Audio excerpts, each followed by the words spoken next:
So has God ever just interrupted your whole day and came down from the heavens just to tell you to host a youth conference?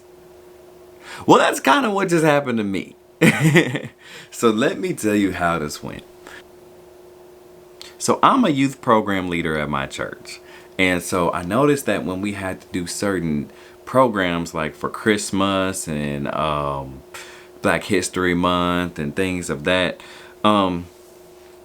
I noticed it was kind of like pulling teeth to finally get them to show their personalities and finally, get them to really be into it and stuff like that. So I had to pray on it, and I realized that we asked them to do so much to tell the story for them to the congregation, but what are we pouring back into them?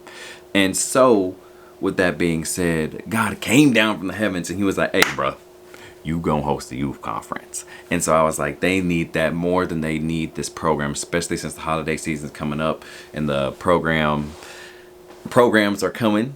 I was definitely like, they need some type of youth conference to learn more about why they do what they do, what the importance of church. These kids have so much stuff going on at school, extracurricular and stuff at home, that they don't prioritize this stuff. And you can tell it comes out in their performance. But I got them to this youth conference, and this is how we pulled it off. So I gathered a team of saved people that were about my age, that I grew up with or I had great experiences with in college. I pulled from everywhere. It felt like the multiverse. Everybody that I knew was saved and I knew could contribute to this. I put a call out and I had counselors show up and show out. And so the way that we structured this is that after every single activity, that they would have a prayer journal there that we issued to them when they first get in, and every activity had a purpose, every activity had a scripture, and every activity had a piece of a prayer. And I assigned it to each counselor of whatever game resonated with them the most, that you would be over this and you would be over explaining to them what to write down in their prayer journal and what they just need to take away from the activity overall. So one of the things that made this so successful is how we set the tone, man. I mean, we got up there on stage and we are so tired of the say your name and one fun fact about yourself and what did you do if you could be a superhero. Oh my gosh, how many times have we done that, man? It made me fall asleep just thinking about it. And so one of the things that we did, and we pulled it off, and it was so funny because we were debating on even doing it right before it happened, is the family reunion style type of introduction. And that was so creative, and it was so off the wall of some of the things that were said. Check this out, man. Who we introduce. My name is Jayla Nichols, and I'm the host of this thing. And you know I love meat. Hey, honey goat chicken wing. Who we introduce. My name is Jennifer, and I'm always so fly. I got a smile that's so bright, it lightens up the sky. Although my wife had one of the most interesting things to say.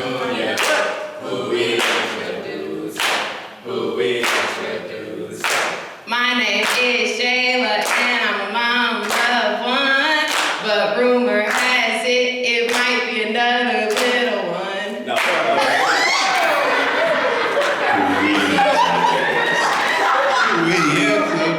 She is not expecting. I don't know what made her say that, but I'm glad that she did, because it really woke everybody up. Not just the kids, but the volunteers, the whole atmosphere. You wake everybody up with that type of statement, and it was funny and engaging. And by that, there was no need for our icebreaker. We already had it. Now, of course, everybody did great on that family reunion type of introduction, but that's the type of thing, like, we all set the tone. We wanted to make sure that if the kids wasn't gonna be into it, guess what, we gonna be into it and we gonna have fun.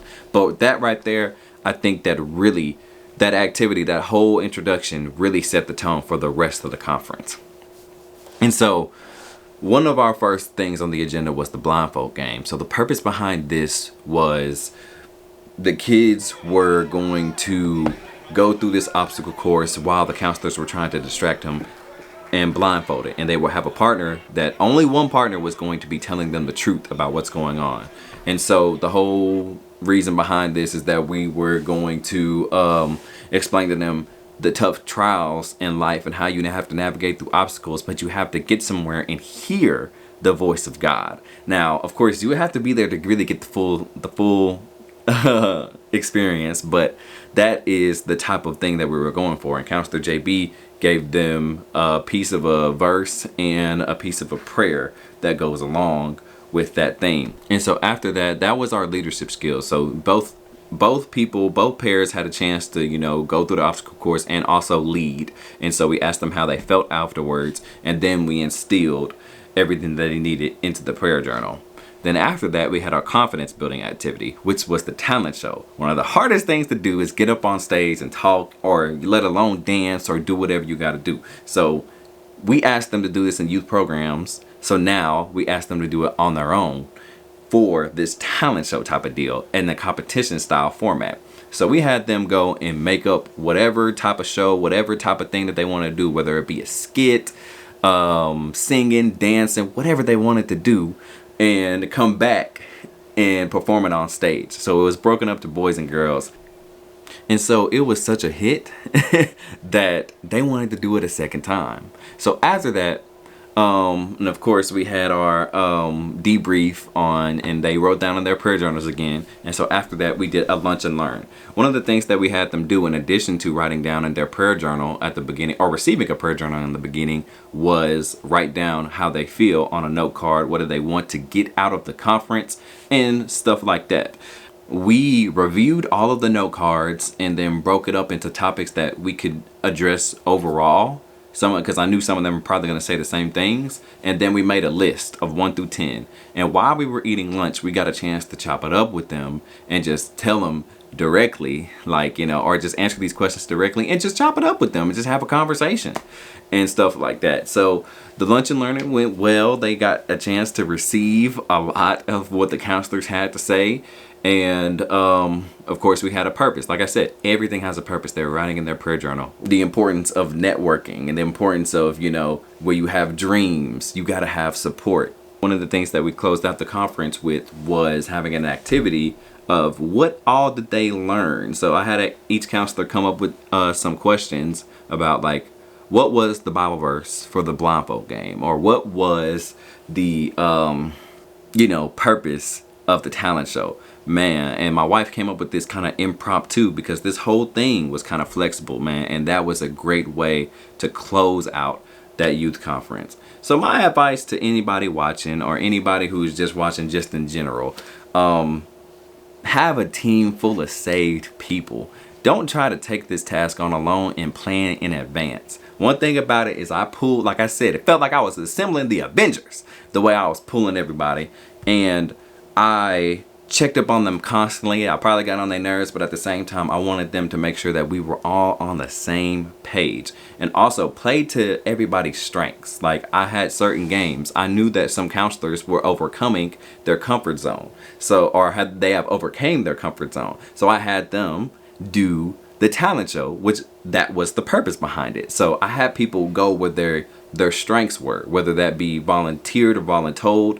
Just the way that God told me to flow is the way that I made sure that everybody was going to receive this youth conference. So with all that being said, man, at the end of the day, it was a super success, man. And big shout out to my boy Lamarcus, again, behind the camera, always showing up, showing out, and he does great footage, great media coverage. So I couldn't have made this recap without him. So big shout out to him. And then everybody else, of course. I don't want to get into name listing because it was so many people that made this possible. But oh my gosh. Thank you all. Thank you all so much for tuning in. And thank you all for watching. And if you have any comments about what you have experienced in this video today, let me know in the comments. What would you have done differently? What would you have added? What did you like from this conference, or what have you have seen of it? And with all that being said, I will catch you guys in the next video. Thank you guys for tuning in.